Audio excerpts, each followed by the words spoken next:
The rain tastes like copper and regret. I know this because I'm standing in it, homeless in every way that matters, watching the last person on earth who might have helped me disappear into a black town car. My phone is dead, my bank account is deader, and I just gave a stranger my final $10 crumpled, damp, because he looked at me like I was the only thing in the universe worth seeing, and I was too broken to say no. My name is Alessia Moretti, and I've spent the last 23 hours unraveling. It started with a phone call. My father's lawyer, voice tight as a noose. The firm is under federal investigation. Your father's assets are frozen.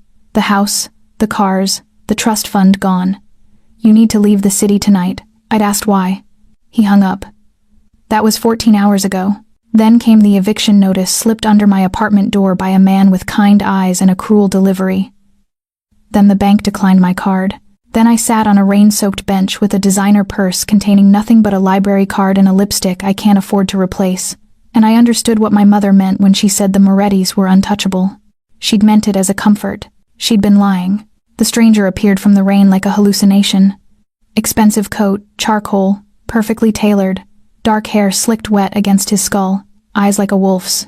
Sharp, amber gold, predatory. He stopped in front of me, rain streaming down his face, and asked, "Why are you crying?" I wasn't. I was numb.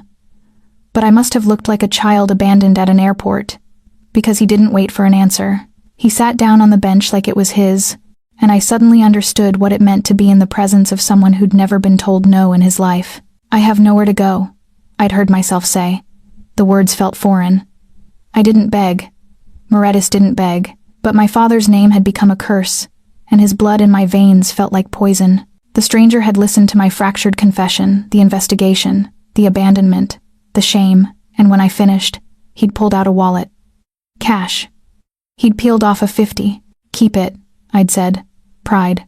Even drowning, I had pride. "I don't keep charity." He'd pressed it into my hand anyway. I'd given it back. We'd argued. He'd laughed, a low, dangerous sound that made the rain feel warmer, and then, like a madwoman, I'd offered my last $10. This crumpled bill I'd been saving for a coffee I'd never drink. "Why?" he'd asked. "Because you're sad," I'd whispered. "And sadness is the only currency I have left." He'd taken it. Our fingers had touched, and I'd felt it like electricity, a jolt that said danger and salvation in the same breath. Then he'd stood, smiled a smile that didn't reach his eyes, and said, "What's your name?" "Alessia." "I'm Marco Delgado. And you just made the worst decision of your life, Piccolo Fiore. Little flower." He'd walked to the car without looking back. I'd watched the taillights disappear into the night, and I'd thought, at least someone will remember me. That was 4 hours ago. Now I'm sitting in a different place, a coffee shop with fluorescent lights that make everything look like a crime scene. I've been watching the door, half expecting to see him materialize again, half hoping I never do, because something in the way he'd moved, the way he'd said my name, the way his eyes had cataloged every broken piece of me, it felt like I'd just made a deal with someone who collects souls. My phone vibrates. New phone. A text from an unknown number. 3 blocks east. Red door. There's a key in the mailbox. "You have 1 hour before you become a victim instead of a survivor. Move." The phone goes dark. I should call the police. I should ignore this. I should do anything but rise from this chair and walk out into the rain. Because every instinct in my body is screaming that Marco Delgado isn't a savior. He's something far more dangerous. But I'm a Moretti, even if no one's claiming us anymore, and Morettis survive. I move. The red door is unmarked, attached to a narrow building wedged between a shuttered bakery and a storefront that's been condemned so long it's grown moss. The mailbox is brass, tarnished. The key inside is modern, efficient, and heavy enough to feel like consequence. The apartment is on the 3rd floor. It's sparse. A bed with white sheets, a kitchenette, a bathroom with marble so cold it feels like a threat. There's no note, no explanation, but there's food in the fridge, fresh clothes in the closet, sized perfectly, and on the nightstand, a phone. It rings the moment I touch it. "Did you open the windows?" His voice is different on the phone, softer, more dangerous for it. "No." My voice shakes. I hate that it shakes. "Good, don't. There are people looking for you, Alessia. People who want to know if you know anything about your father's business. People who consider you a loose end. I don't know anything. I know. But they don't know that yet." A pause. The sound of rain on a window somewhere far away. My family and I have an understanding with certain government agencies. I can keep you safe from the people who are looking. But there's a price. I can't pay you. I know. Another pause. I can hear him breathing. You already paid me. That $10, it was a contract. In my world, Piccolo Fiore, you don't just give something to someone like me without consequences. And I don't just take without giving back. What do you want? I want you to stay in that apartment. I want you to not ask questions. I want you to understand that the moment you stepped into my life, you stepped into something that will burn you alive if you're not careful. Why help me at all? The question escapes before I can stop it. His breath catches. Because in all my years, I've never met someone who offered their last currency to a stranger. And I collect rare things. The line goes dead. I sit on the edge of the white bed in the sparse apartment, and I understand with perfect, crystalline clarity that I'm no longer Alessia Moretti, the forgotten heir. I'm something else now. Someone's something else. Outside, the rain continues. And somewhere in the city, Marco Delgado holds my $10 and my life in hands that have probably destroyed things far more valuable than either. The walls of the apartment are cream-colored and silent. I've been here for 6 days. I know it's 6 days because I've scratched tallies into the soap bar, and because there are 6 empty coffee cups on the counter that I can't bring myself to wash. Marco calls every night at 9 p.m. He asks 3 questions. Are you safe? Have you left? Do you understand now? I answer yes, no, and I'm trying. He never says goodbye. The line just ends, like he's evaporating between one breath and the next. The news on the TV, the one I wasn't supposed to turn on, but did, says that Vincenzo Moretti, my father, is dead. A heart attack, they claim. An accident, they say. But the way the anchors pause before delivering it, the way his face flashes across the screen with that expression of confused rage he'd perfected over 30 years, tells me something else happened in whatever underworld had been grooming him since before I was born. My father and I haven't spoken in 2 years. The last words he said to me were, "You're a disappointment to the Moretti name." I'd told him the Moretti name was a liability, and he'd walked out of the restaurant without paying. Now he's dead, and I'm locked in an apartment that smells like new paint and secrets, and I can't decide if I'm grieving or grateful. There's a knock on the door at 7 p.m. on day 7. I don't move. Marco's instructions were explicit. No one will have the code to your building. No one will have a key. If someone knocks, they're a threat. The knock comes again. Patient. Terrifyingly patient. Alessia. A woman's voice. Warm. Dangerous in a different way than Marco's voice is dangerous. I'm Vittoria Delgado, Marco's sister, and I'm coming in whether you open the door or not, so you might as well make this easier on both of us. The lock clicks open from the outside. She's nothing like Marco, where he's all sharp angles and controlled violence. She's soft curves and dark hair, and a face that could convince you to commit treason. She's probably 35, dressed in a coat that costs more than my entire childhood, and she's studying me like I'm a painting she's trying to authenticate. You look hungry, she says. You are hungry. You've been ordering takeout from the same Thai place because the owner doesn't ask questions and the portions are large enough to feel like comfort. You watch the news even though Marco told you not to. You've read the book on the nightstand twice, and you're terrified. Which is smart, but you're also curious, which is stupid. How do you... Security cameras. Marco watches them obsessively. He won't admit it, but he watches them the way my mother used to watch telenovelas, with that completely focused desperation of someone who's convinced the next scene will break them. She sits on the bed like she owns it and gestures for me to join her. I don't. Why are you here? I ask. Because my brother is in love with you, and I need to make sure you're not insane before he does something catastrophic. The words feel like a slap. He doesn't even know me. Exactly, Vittoria smiles. It's sharp. Marco doesn't do anything accidentally. He saves people because they're useful. He protects things because they're valuable. But love? That's a luxury we can't afford in this family. So when I heard he'd given some Moretti girl a place to hide, I thought he'd lost his mind. I didn't. I can't finish the sentence because I don't know what I'm denying. That Marco might feel something, that I might have felt something when his voice came through the phone. Low and intimate as a confession. Let me tell you about my brother, Vittoria continues, not unkindly. When we were children, our father put a gun in his hand and told him to choose who lived, our mother or our younger brother. Marco was 7. He didn't choose. Instead, he found a third option, a way to save both. That's who he is. A man who refuses to accept the rules of his world, but who also can't resist saving people. It's his greatest strength and his most fatal weakness. And you're telling me this because you're going to hurt him. Not intentionally, but because you're a Moretti, and because you're human, and because the only way out of this is through a kind of destruction that people like us aren't designed to survive. Vittoria stands. She touches my chin, tilts my face toward hers. There's no malice in it, only an older sister's ruthlessness. When he told me your name, I did what any good sister would do. I looked up your family. I found video, your father, years ago, at some gala. You were there too, you must have been 16, 17. And Marco was there, invisible, the way he always is in rooms where he doesn't belong. And he looked at you for exactly 3 seconds. That was all it took. 3 seconds? The number feels impossibly small. 3 seconds for Marco to decide you were worth dying for. She releases me. So here's what's going to happen. You're going to stay here. You're going to understand that the people looking for you are very real and very dangerous. And you're going to try, probably unsuccessfully, to decide whether you're falling for my brother, or whether you're just grateful he hasn't let you die. She moves toward the door, then pauses. One more thing, Alessia. Your father's death wasn't natural. The people who killed him are people Marco has been at war with for years. They killed him partly because of what he knew, and partly because of you. Me? I didn't do anything. I know. But your father made certain decisions that put you in Marco's path, and that's a death sentence for men in our world. Your father understood that. Maybe he did it on purpose. Maybe he was trying to buy you a different life. Vittoria shrugs. We'll never know. But Marco believes you were meant to be protected by him. And in our family, when Marco believes something, it becomes true. She leaves. I sit in the cream-colored silence for hours, and I understand that I'm not locked in this apartment to stay safe.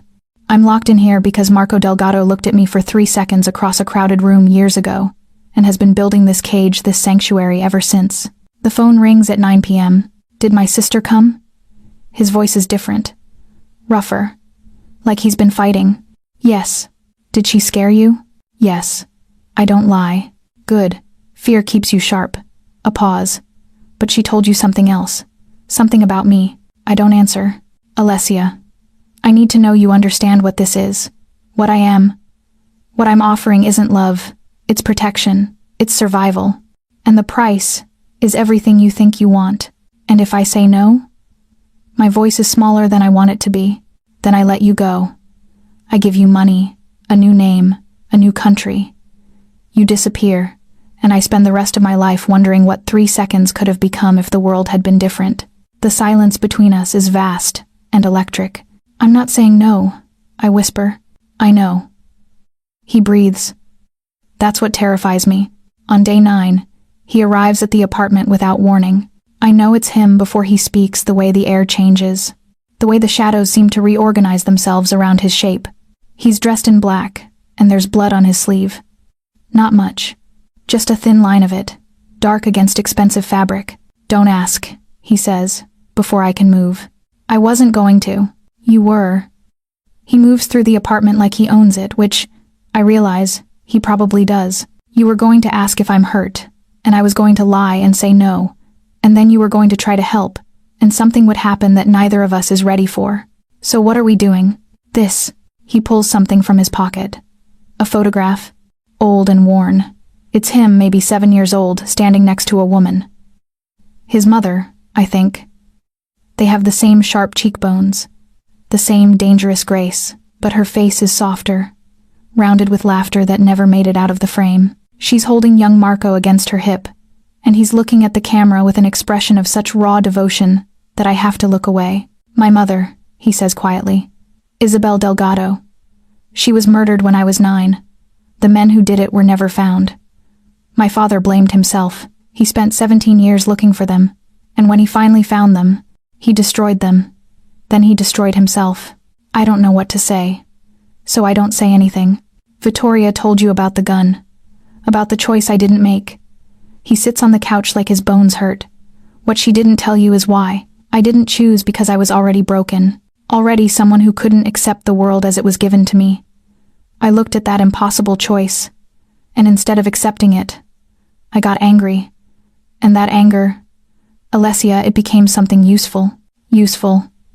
The word tastes wrong. I spent years learning how to move through the dark places of the world. I learned languages, violence, how to read people, how to make myself invaluable to people who didn't trust anyone. And I did all of it, looking for a reason that made sense. He looks at me. His eyes are the color of autumn, and they're unbearably sad. I was 17 when I saw you at that gala. You were being introduced to some man, a business associate of your father's, and you smiled like you were disappearing while you were still standing there, like you'd learned to make yourself smaller to fit into your father's world. And I thought, here is someone else who doesn't belong here. Here is someone else the world is breaking. My heart is doing something dangerous in my chest. You can't have remembered that. I have perfect recall for people in pain. It's a gift I developed. He stands abruptly, walks to the window. So yes, I remembered you. And then, last week, on that bench in the rain, you appeared again, and you gave me your last money. Do you understand what that meant? No. It meant you decided your survival was worth less than someone else's sadness. And that kind of decision, that kind of broken kindness, it's the only thing I've ever wanted to protect. He turns from the window. There's something in his face that wasn't there before. Vulnerability, raw, and unexpected. He pulls at his sleeve, and I realize the blood isn't his. Someone else's blood is drying on his wrist. Without thinking, without allowing myself to think, I stand and walk to him. I take his wrist gently and guide him to the bathroom sink. I wash the blood away with the tenderness of someone washing a child. His breath catches when my fingers touch his skin. What happened? I ask softly. A man who needed to understand consequences. Did he? He will. I don't ask anything else. I bandage his wrist with the first aid kit from under the sink, and I think about how my father would have killed me if he knew I was touching a Delgado like this. Carefully, like he mattered. You should leave, Marco says. His voice is barely audible. You should take the money I left in the drawer and get on a plane and never look back. Why? I finish the bandage and step back, but I keep my hand on his wrist, on the white gauze I've just wrapped, because I'm going to burn this city to the ground, because the people who killed your father are going to scream, and because if you stay, you're going to have to choose between the life you could have had and the life I'm offering, and that choice will destroy you in ways I can't fix. What if I want to be destroyed? His breath catches. Don't say that. Why? Isn't that what you want? Someone who's already broken? Someone who doesn't need fixing because she's already accepted that she's fractured? That's not... He stops. Pulls his wrist away from me gently, but deliberately. I want someone who survived despite being broken, not someone who wants to break further. Maybe I'm both. He looks at me then, and I see it the moment he decides something. The moment his carefully controlled world shifts on its axis. He reaches up and touches my face.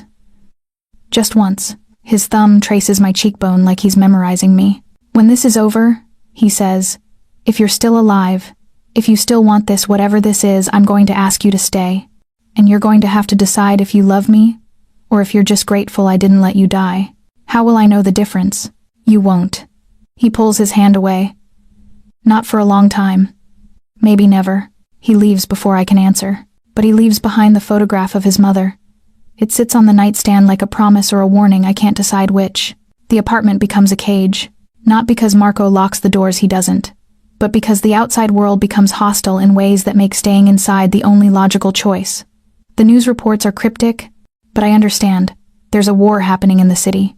2 families, fighting over territory and influence. One of them is Delgado.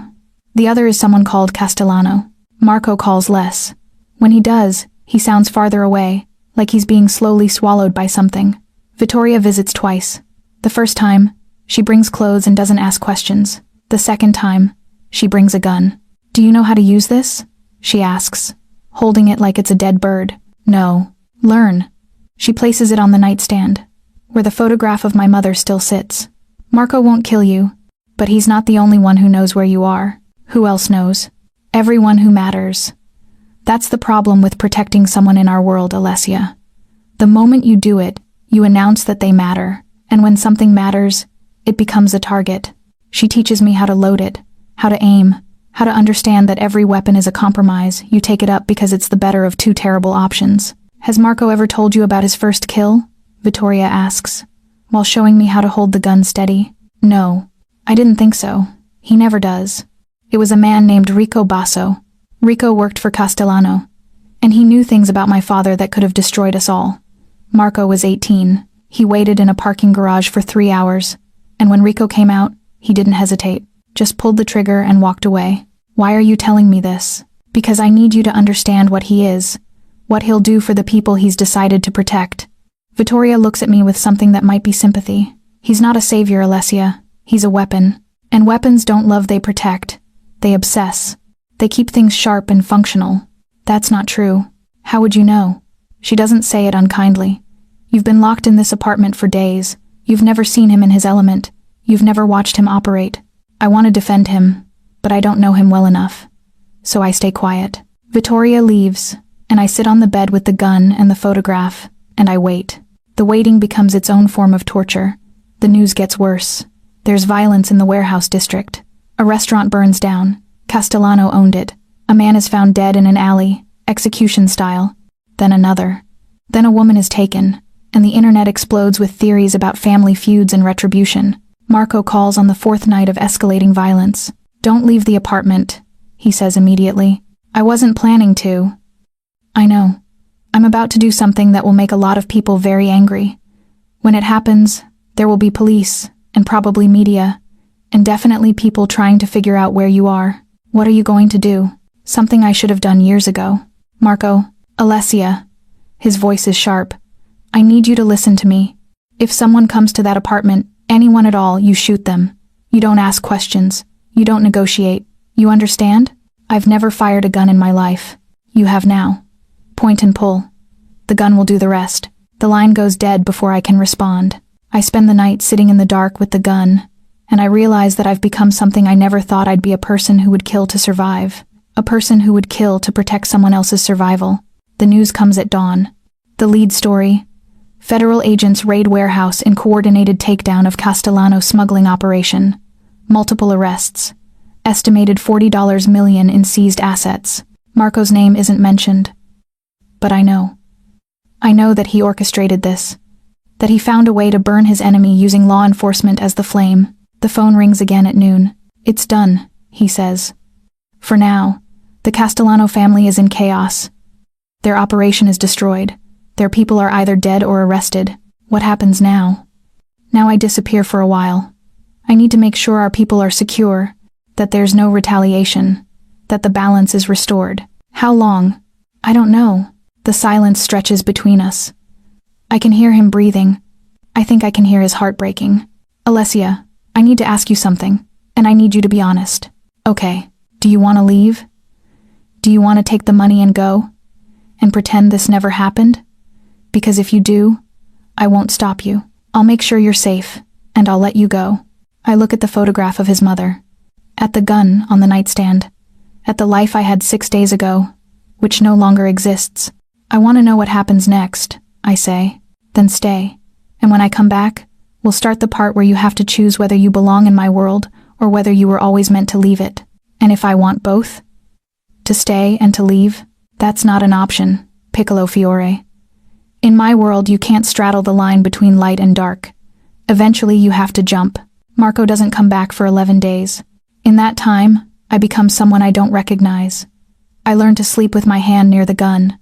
I learn to listen to the sounds of the city and understand which ones mean danger. I learn that the building next to the apartment building is where his security team operates. I learn this by watching them, by understanding the rhythm of their protection. Vittoria comes by on day 6, and I tell her I want to help. She looks at me like I've offered her a knife. What do you mean, help? I mean, I'm tired of being useless. I'm tired of waiting. Whatever Marco's building toward, I can be useful in it. You're a Moretti. You'll be a liability. My father is dead. The Moretti name is dust. So either I become something else, or I disappear. And I'm not disappearing. Vittoria smiles, not kindly, but with genuine respect. Okay, I'll teach you something useful. She teaches me how to move through the city unseen, how to use cash instead of credit cards, how to recognize surveillance and how to slip out of it. She teaches me the names of the businesses that belong to the Delgado family, and the ones that are neutral ground, and the ones that are hostile. Why are you doing this? I ask, after she spent 3 hours drilling me on exit routes and contingency plans. Because Marco has a tell, she says.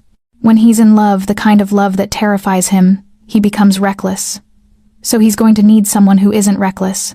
Someone who can keep him alive when his obsession is trying to kill him. On day 11, he comes back. I'm cooking when I hear the door open. My hands freeze over the knife. Then I remember that I'm no longer terrified of him. I've replaced that terror with something else.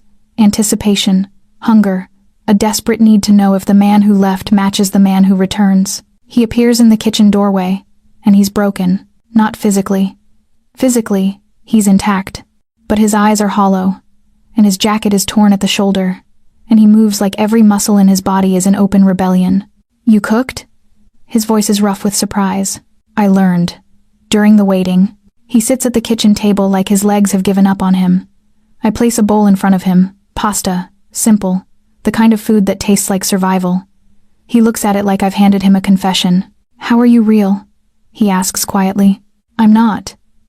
You're hallucinating from exhaustion. He eats. Then he showers.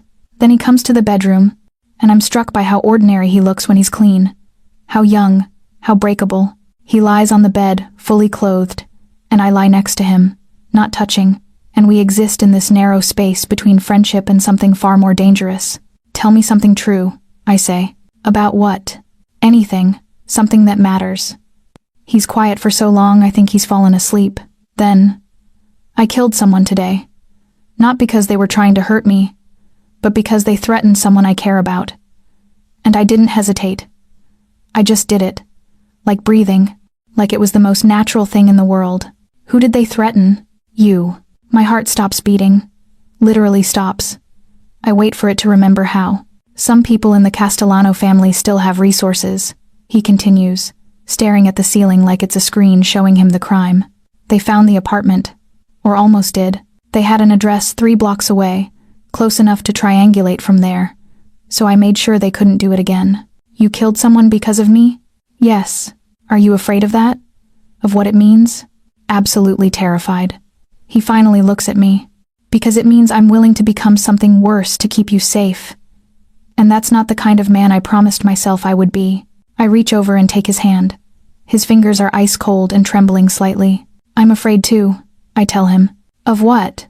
That you'll decide I'm not worth it. That when this is over, you'll realize you've destroyed too much of yourself to make room for me.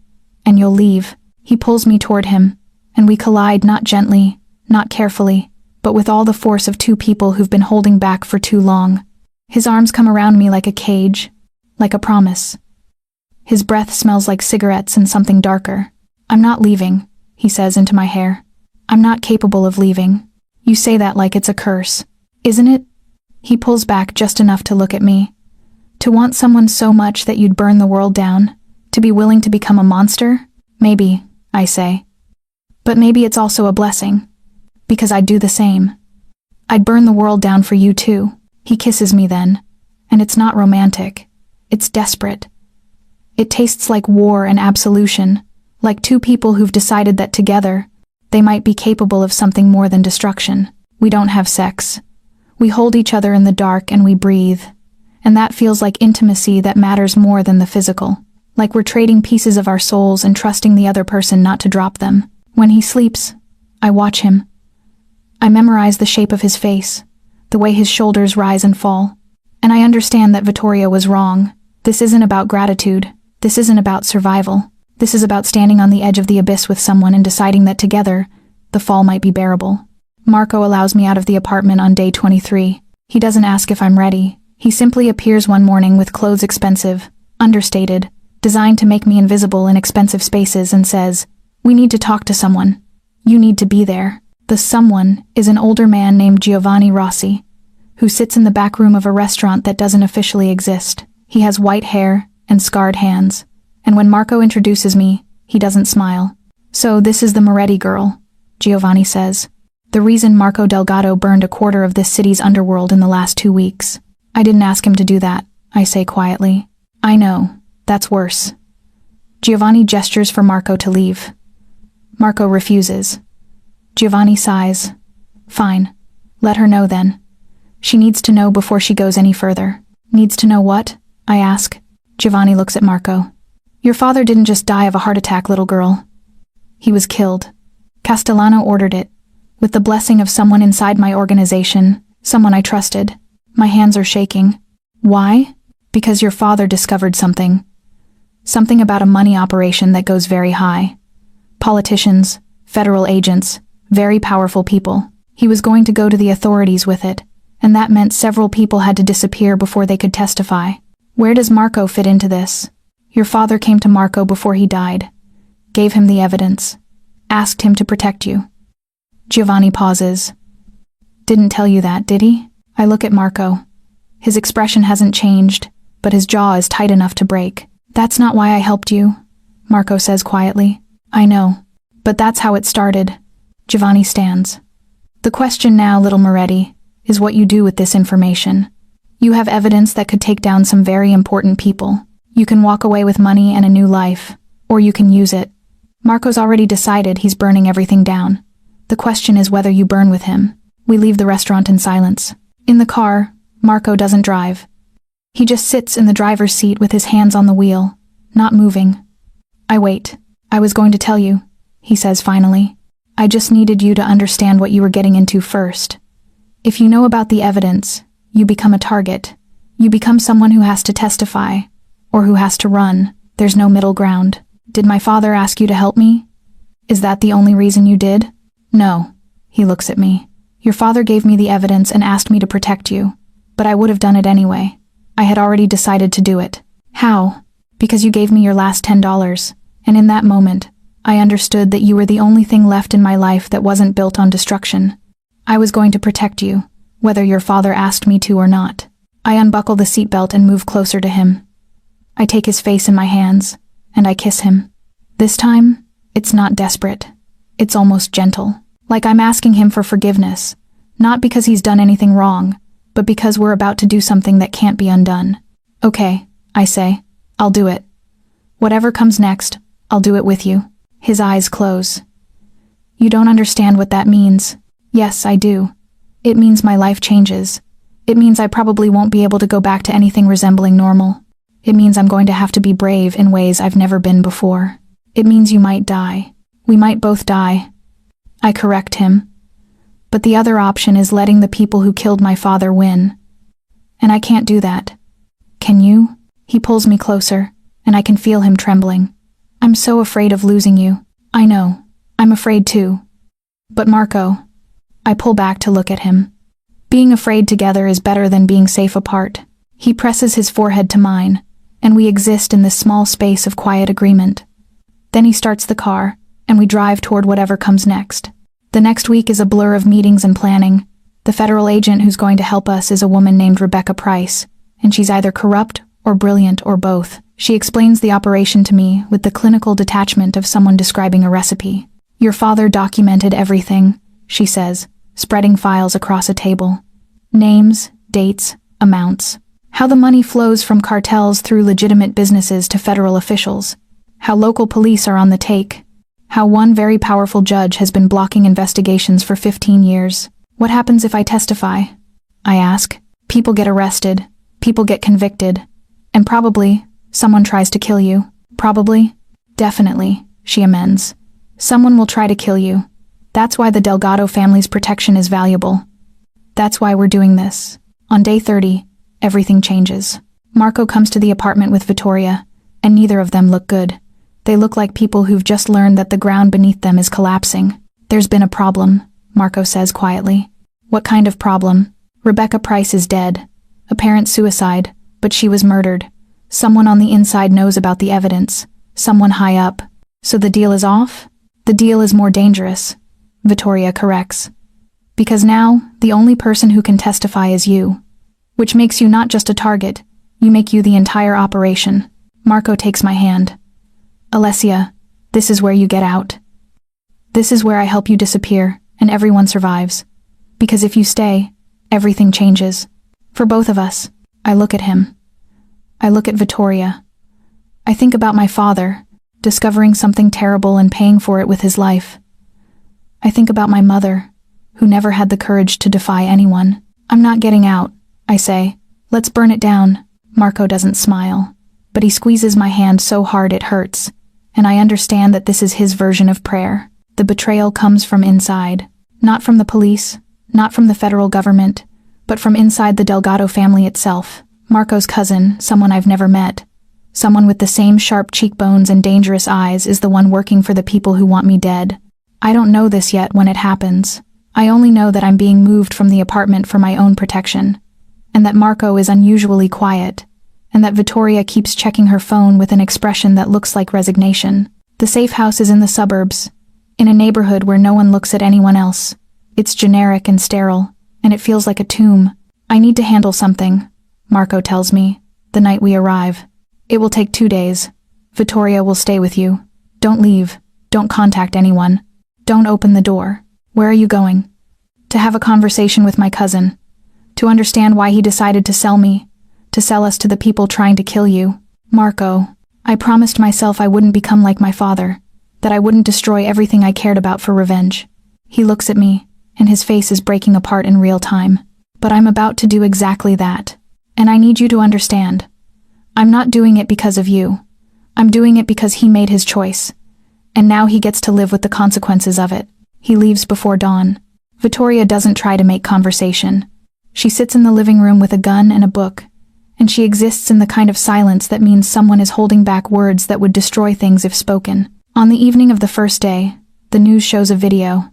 Someone has leaked it footage of Marco's cousin, on his knees, confessing, naming names, naming the federal judge, the police captain, the crime boss who orchestrated the plan. His face is bruised and swelling, and when he says his cousin's name, he weeps. No one dies. But it's worse than death. It's annihilation. He's gone too far, Vittoria says quietly. This was supposed to be careful. This was supposed to be controlled. But Marco is destroying everything. Is he destroying it for me? I ask. No. He's destroying it because it's in him to destroy. And you're just the excuse he's been waiting for. She doesn't say it unkindly, but it lands like a knife. Marco returns on day 3, and he's completely unmade. His hands are shaking. His eyes are red-rimmed. He moves through the safe house like a ghost haunting his own life. What have you done? I ask him. What needed to be done? That's not an answer. He pulls me into a room and closes the door. When he speaks, his voice is barely audible. I had my cousin arrested, but before the police got him, I made sure he understood what it meant to betray the Delgado family. And now he's going to spend the rest of his life in federal prison, and everyone is going to know it's because he cooperated against the people I work with. So he's not just a prisoner, he's a marked man. He's going to spend decades looking over his shoulder, knowing that a knife could find him at any moment. Did you have to do that? No. I could have just had him killed. That would have been cleaner, more merciful, more final. Marco sits on the edge of the bed. But I wanted him to live with it. I wanted him to remember every single day that he chose wrongly. And I wanted that because of you. Because I want him to understand that the smallest betrayal has consequences that last forever. I sit next to him, and I don't touch him, because I'm suddenly terrified. Terrified of what I'm becoming, of what I'm making him become. Alessia, I need to tell you something, and I need you to really hear it. Okay, I'm not a good person. I've never been a good person. And being with you hasn't made me better, it's made me worse. It's made me willing to do things I swore I would never do. And if you stay, you're going to watch me become someone you don't recognize. I already watch that, I say quietly, every day. So you know you should leave. You should take the money and disappear, and you should find someone who isn't building a body count in your name. Is that what you want? No. His voice breaks. But I want it for you. I want you to have a life that doesn't require you to kill, or lie, or betray people. I want you to be okay. I reach over and take his hand. His fingers are ice cold. Maybe I don't want to be okay, I tell him. Maybe I want to burn with you. He squeezes my hand hard enough to hurt. And I understand that this is the moment where everything changes.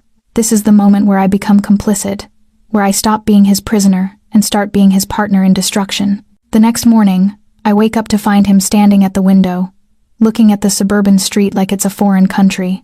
There's a trial in 3 weeks, he says. You'll testify. The judge will go to prison. The corrupt cops will be arrested. And then, if you're very lucky, this will be over. And if I'm not lucky, then someone will try to kill you, and I will destroy them, and we'll start the whole thing over again. I come and stand next to him. I take his hand. And we watch the perfect suburban neighborhood go about its perfect suburban life, completely unaware that somewhere, The world is burning. I'm not leaving, I say. I know. And you're not going to make me leave. I know. So what happens now? He looks at me, and there's something broken and irreversible in his expression. Now we finish what we started. Now we testify. Now we watch them all fall. And then, piccolo fiore, we find out if what we're building together is love or just mutual destruction. Can it be both? He doesn't answer. He just pulls me close and holds me, and I can feel his heart breaking in synchronization with my own. The courthouse is surrounded by federal agents and news vans and the kind of chaos that tells me this is bigger than I ever understood. I'm dressed in a navy suit that makes me look like a widow, and my hands are shaking as I step out of the car. Marco walks beside me. His hand doesn't leave my back, not for a moment. You don't have to do this, he tells me, one last time. Yes, I do. My testimony takes 4 hours. I name names, describe the meetings my father attended, explain the documents he gathered. I watch the judge's face drain of color as I speak. I watch the police captain's attorney stand up and challenge me, and I don't back down. By the time I'm finished, I'm bleeding from biting the inside of my mouth, and there's sweat running down my back, and I feel like I've died and been resurrected. That's when the shots come. The first one shatters the courthouse window. The second one fires at me, and Marco is suddenly moving with a kind of liquid violence I've never seen before. He throws me to the ground and covers my body with his own, and the sound of gunfire becomes the only language I understand. Federal agents return fire. Security moves in. And in the chaos, I see it, the raw, unfiltered capability of the man on top of me, the way he's scanning for threats, the way his hand moves to a gun he shouldn't have in a courthouse, the way he's mentally calculating how many people he would have to kill to get me out alive. It takes 12 minutes for security to clear the courthouse and declare it safe. 12 minutes of me lying beneath Marco, my face pressed against his chest, while the world tries to murder us both. When it's over, he stands and pulls me up. There's blood on his sleeve, his blood this time from a bullet that grazed him. He doesn't seem to notice. We need to move, he says to the federal agents. Now, they move me to a safe house deeper in the city. Vittoria appears immediately, along with Giovanni Rossi. They treat Marco's wound with the efficiency of people who've done this before. And then Giovanni looks at me with something that might be respect. You did it, he says. You testified. The information you provided is enough to take them all down. Is it over? I ask. Not yet, but it's ending. In a few weeks, when the verdicts come in, it will be over. Marco is quiet, too quiet. He sits in the corner of the safe house like he's folding in on himself, like all the violence and tension is finally catching up with him. I go to him, and I kneel down, and I take his face in my hands. Look at me, I say. His eyes focus on me slowly, like he's coming back from very far away. I saw what you were willing to do, I tell him. In that courthouse, I saw you calculating how many bodies it would take to keep me alive, and I didn't leave. I didn't run, so you need to understand. I chose this. I chose you.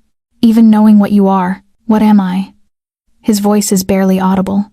Someone who loves me so much that it scares him.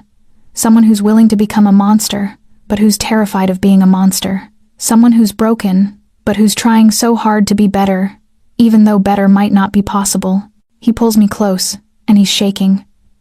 I can feel him trembling against me, and I understand that this is the moment where the armor cracks.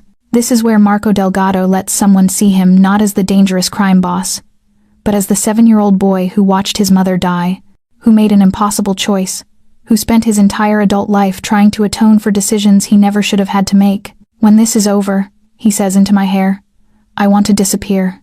Not run, just disappear. I want to take you somewhere. No one knows the name Delgado, and I want to be someone else. Someone better. I'll go with you, I say. You don't know what you're promising. I do. I'm promising to leave everything behind. My family's legacy, whatever's left of it. My name, my identity, everything. I'm promising to become someone new, with you, in a place where no one knows what we've done. He pulls back to look at me. Are you sure? No, but I'm willing. That has to be enough. The weeks that follow are surreal. I'm in protective custody, but I can access the news. I watch the trials unfold. I watch the judge being convicted. I watch the police captain cry as he's sentenced to 20 years. I watch the world shift on its axis. And through it all, Marco is there. He's not in the courthouse, he's staying in the shadows, but I feel him. I know he's watching. I know he's making sure nothing else goes wrong. When the final verdict comes in, I'm sitting in a hotel room with Vittoria and Giovanni, and the TV announces, corruption conspiracy dismantled. Federal judge, police officials sentenced. Federal government announces new oversight protocols. Giovanni stands and turns off the television. He looks at me for a long moment. Your father would be proud, he says finally. My father would be horrified. I became exactly what he was afraid of, someone with blood on her hands. Yes, but you became it for the right reasons. He stands. Marco is waiting outside. Go. I find Marco on the roof of the hotel. He's standing at the edge, looking out over the city, and for a moment, I'm terrified that he's made a different choice, that the weight of everything we've done is going to break him. But then he looks back and sees me, and something in his face softens. It's over, he says. We won. Now what? Now we leave. He takes my hand. I have a place, a house, on an island in the Caribbean. No one knows about it. No one knows we're going. We just go, and we become different people, and we try to figure out if there's something beyond survival waiting for us.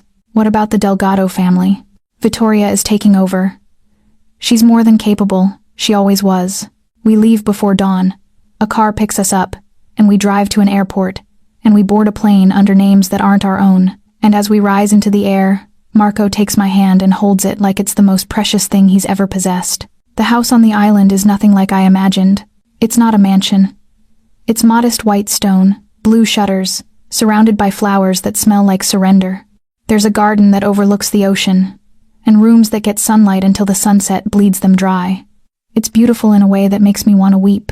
We arrive at midnight, and Marco carries me over the threshold like we're newly married, and I don't correct him. I let him carry me into this new life, and I pretend for just a moment that everything that came before doesn't exist.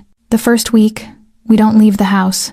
We exist in a state of not quite reality, where I cook and he reads, and we move around each other like people learning a foreign dance. It's intimate in the way quiet mornings are intimate, but it's not comfortable. There's too much between us. Too much blood and fire and difficult choices.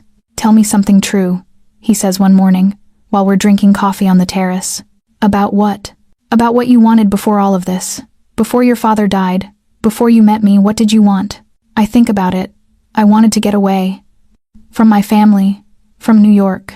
From the expectations of being a Moretti. I wanted to be invisible. You're not invisible now. No. I'm the opposite. I'm hypervisible. I'm the woman who testified against a federal judge. I'm the woman who burned down an entire criminal network. I'm the woman who... I stop. I'm the woman who became you. He sets down his coffee. Is that a bad thing? I don't know. Ask me in a year. But a year starts to feel possible when you're living it day by day. The second week, we leave the house and walk through the small town on the island. No one recognizes us. No one cares. I buy flowers from a woman who smells like cinnamon, and I cook them into a salad that tastes like the beginning of something new. The third week, Marco stops having nightmares. I know this because I stop waking up to him screaming silently in the dark, his body rigid with memories he can't escape. Instead, he sleeps deeply, and when he wakes, he looks like someone who might actually survive this. I've been thinking, he says one morning, about what I want to do with the rest of my life. What do you want to do? I want to build something legitimate. Something that doesn't hurt people. Maybe import local art. Sell it online. Something small and real. You could do that, I say. You're smart enough for anything, but I'm not good enough. I'm not ethical enough. I'm not... Stop. I take his face in my hands. You're not the man you were. You're becoming someone different. That has to be enough. He kisses me then, and it's slow and intentional, and it feels like a confession. Like he's admitting that maybe, in this place, with me, he might be capable of redemption. That night, we make love for the first time since leaving the city. It's not frantic. It's not desperate. It's careful and slow, and it feels like we're learning each other's bodies the way archaeologists learn ancient texts with reverence and infinite patience. His hands shake as he touches me, and I understand that this vulnerability is harder for him than violence ever was. I'm going to hurt you, he whispers, at one point. Probably. I agree, but I'm going to hurt you too, and maybe that's the deal. Maybe that's what being together means. Afterward, we lie in the dark, and I ask him, do you regret it? The things you did? The people you hurt? He's quiet for a long time. I regret the collateral damage. The people who were innocent and got caught in the crossfire. But the judge? The police captain? The men who killed your father? No, I don't regret that. Good, I say, because I don't either. He pulls me closer, and I can feel his heartbeat against my back. It feels like life, like survival, like the smallest possible victory. The fourth week, something shifts. A package arrives at the house. No postage, no identification. Inside is a letter, handwritten, in a script I recognize immediately. Alessia, if you're reading this, then you've successfully disappeared. I don't know if you did it voluntarily, or if the Delgado boy convinced you to run. Either way, you're gone, and that's what matters. I'm writing from a private prison in Switzerland. The government made a deal with me information about the Moretti operations in exchange for avoiding a trial that would have been public. I took it. You would have been called to testify again, and I wouldn't wish that on anyone. The money I transferred to your account before I died, yes, I died. It was necessary for the cover story that's yours. Use it to build something better than what I left behind. I'm not asking for your forgiveness. I'm not asking for anything. But I'm asking you to understand that some of what I did was for you, and some of it was to protect you from becoming what I became. Be happy. That's the only legacy I want to leave. Ciao, Piccolo Fiore, your father. I read the letter 3 times, and then I give it to Marco to read. He reads it in silence, and when he's done, he pulls me into his arms. Your father loved you, he says, in his broken way. In the only way he knew how, I cry then. For my father, for the life I might have had, for the life I'm building instead. Marco holds me while I fall apart, and he doesn't try to fix it. He just stays, and that's enough. 3 months into our new life, Vittoria arrives. She comes unannounced, appearing at the house like a ghost materializing from the humid air. She looks different, harder, older, like the weight of running the Delgado Empire has carved her down to something more efficient than human. Marco doesn't ask how she found us. He just embraces his sister, and I can see the emotion crack through his carefully constructed composure. It's done, Vittoria says. The old families are either dead or imprisoned. The government has established new oversight protocols, and I've made peace with the other families. The war is over. At what cost? Marco asks. Everything, Vittoria says simply.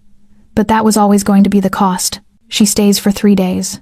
During that time, she tells us about the city we left behind, about how the trial verdicts changed the entire political landscape, about how there are scholarships now, established in my father's name, for students from disadvantaged backgrounds, about how the corruption investigation expanded to 6 states and 43 cities. He would have hated that, I say about my father. No, Vittoria corrects gently. He would have been terrified, and then he would have accepted it, because he would have understood that his daughter was the one who made it possible. On the night she leaves, she takes me aside. I'm pregnant, she says.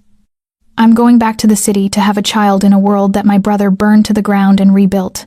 I'm going to raise that child, knowing exactly what price was paid for her safety. Why are you telling me this? Because I want you to understand what Marco did when he decided to love you. He didn't just change his own trajectory, he changed the trajectory of everyone around him. He changed the trajectory of the entire organization. And that child I'm carrying exists in a different world than the one that would have existed if you and Marco had never met.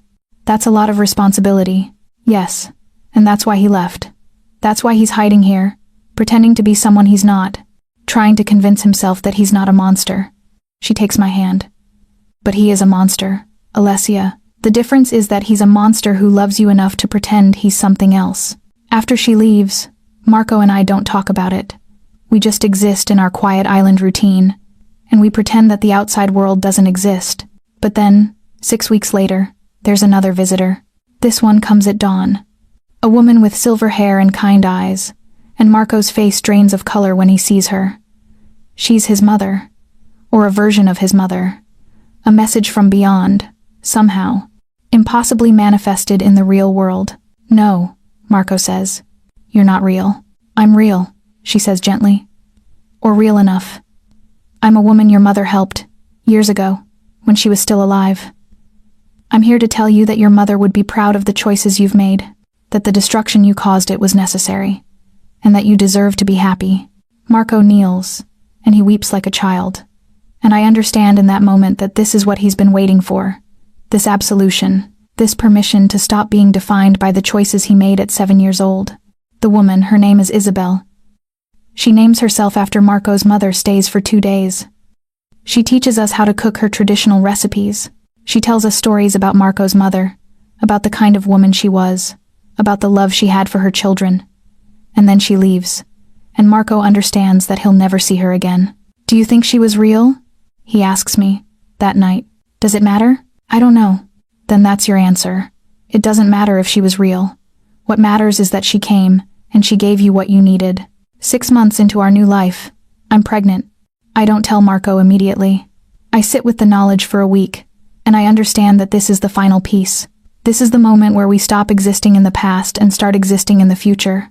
When I finally tell him, he's sitting on the terrace, reading a book about sustainable agriculture. He reads for a living now, and thinks about new ways to do old things. It's almost boring, except it's not, because every moment with him is charged with the knowledge of what we did to get here. What did you say? He asks, not looking up. I'm pregnant. He puts down his book slowly, and he looks at me with an expression I've never seen before. Wonder. Genuine, unadulterated wonder. Are you sure? Very sure. And you want to keep it? Yes. Do you? He stands and walks to me, and he kneels down, and he places his hand on my stomach with a tenderness that breaks me all over again. I want this, he says. I want a life with you. I want to build something that isn't built on destruction. I want to be a father to this child and teach him or her that there are better ways than the ways I chose. Do you think that's possible? I don't know, but I'm willing to try. We name our daughter Sophia. She arrives on a winter morning, and she has Marco's amber eyes and my dark hair, and she is the most perfect thing either of us has ever created. When the midwife places her in my arms, I look at Marco, and I see the 7-year-old boy who had to make an impossible choice. I see the man who burned down a city for me. I see the person he's trying to become. She's perfect, he whispers. She's ours, I correct him. That's what I said. In the weeks after Sophia is born, Marco and I exist in a state of quiet amazement. We take turns holding her, watching her, understanding that everything we did, every violence, every betrayal, every moral compromise, has led to this moment, to this child who exists because we loved each other enough to destroy everything in our path. One morning, when Sophia is 3 weeks old, I find Marco on the terrace, holding her while she sleeps. He's crying silently, the way he used to in the darkness of the safe house, but this time it's not nightmares. It's something else. Something like gratitude. Something like peace. What if we get this wrong? He asks, without looking at me. What if I hurt her? What if I teach her the wrong things? Then we try again, I say. That's what people do. They try and fail and try again, and eventually, they build something that looks like a life. He looks at me, and there's still darkness in his eyes, still the remnants of the man he was, but there's also something new, something that wasn't there before. Thank you, he says, for giving me your last $10. I smile. Thank you for taking it. No. I mean, thank you for making me believe that there's something beyond survival, that there's actually something worth living for. I sit down next to him, and I take his hand, and we watch our daughter sleep while the sun rises over the ocean. And I understand that this is the ending, not the happy ending we're taught to expect, because there's no such thing as happy when you've built your foundation on destruction, but it's an ending where we're alive, and together, and trying to be better, and that might be the only redemption available to people like us. In the city we left behind, the government continues to clean up the corruption we exposed. Vittoria runs the Delgado Empire with efficiency and compassion, using its wealth to build community centers and legal aid organizations. My father's legacy becomes something different than what it was, something that helps instead of hurts. And here, on this island, Marco and I become someone new. Not innocent, never innocent, but willing to try. Willing to build something that isn't built on violence or rage or the need for revenge. Willing to be the parents our daughter deserves, even if that means confronting the darkness inside us every single day. Do you think we'll ever truly escape? I ask Marco one evening, when Sophia is asleep and the world is quiet. No, he says. I don't think people like us ever escape. But I think we can build something strong enough to stand on top of our past without being destroyed by it. I think we can look our daughter in the eyes and tell her who we really are, and why we did what we did, and hope that she understands. And if she doesn't, then we keep trying. We keep loving her. We keep being better than we were. I lean my head against his shoulder, and I listen to the sound of the ocean, and I think about that woman. I was desperate, alone, offering her last $10 to a stranger, and I think about how that one act of kindness, of seeing someone in pain and offering what little she had, changed everything. Marco takes my hand, and he squeezes it, and in that squeeze is everything we survived, everything we destroyed, everything we built together. And I understand that this is what love looks like for people like us, not fireworks or poetry or magical moments, but the slow, difficult work of choosing each other every single day, even knowing what it costs. I love you, I say. I know, he responds. I loved you first. By 3 seconds? He laughs, a real laugh, warm and genuine, the sound of a man who's learned to live in the light instead of the darkness. By a lifetime.